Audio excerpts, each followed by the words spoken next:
Ayan, hinuhugasan mo ng tinapay bago kainin.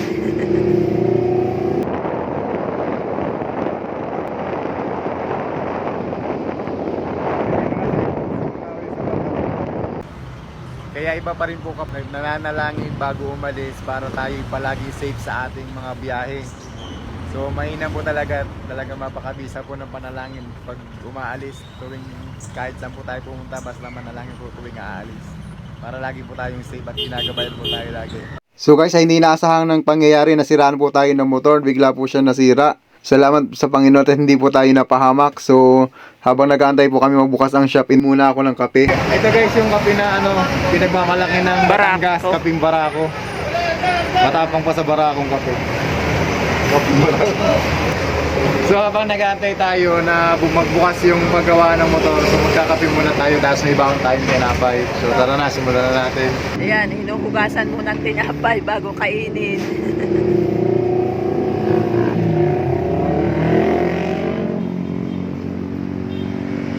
Ito po yung mga tamang pagkain sa probinsya ng tinapay.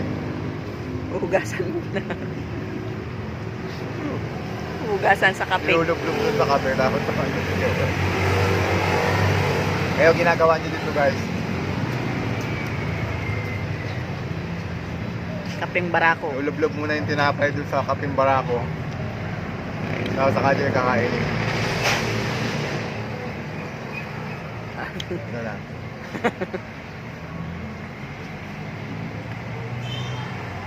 Dahil may nagbukas na motor shop dito, nilapitan ako na isang manggagawa. So tara na at dalhin na natin yung motor doon sa paggawaan. Kaya muna tayo ng kaunti para exercise na din. Kanina ko pa yung napapansin si kuya na kami lagi nakatingin sa amin at nagbabantay sa amin.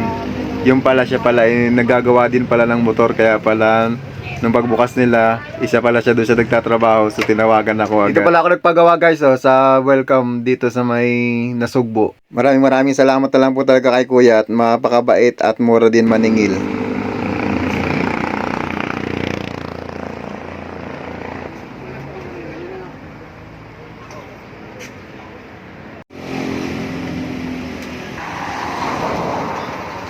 Din tong filter.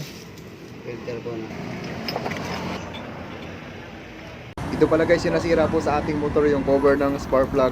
So wala nga po palang mabili dito, kaya ginawa na lang po nila ng paraan para po maikabit at para umandar yung motor. Ito nga po pala yung nasira o naputo sa loob yung parang tornilyo. So ang galing ni kuya at naayos na yung motor natin. So ito, tumatakbo na ulit tayo. Dire-diretso na naman tayo papunta na Batangas tayo. So samahan nyo po kami sa Batangas City. Ito, Batangas na po ito eh. Bali sa Batangas, Mabini po tayo pupunta. So pupunta po tayo doon sa aking kuya at tayo ipapasyal na rin at mangangamusta na rin po. So samahan nyo kami.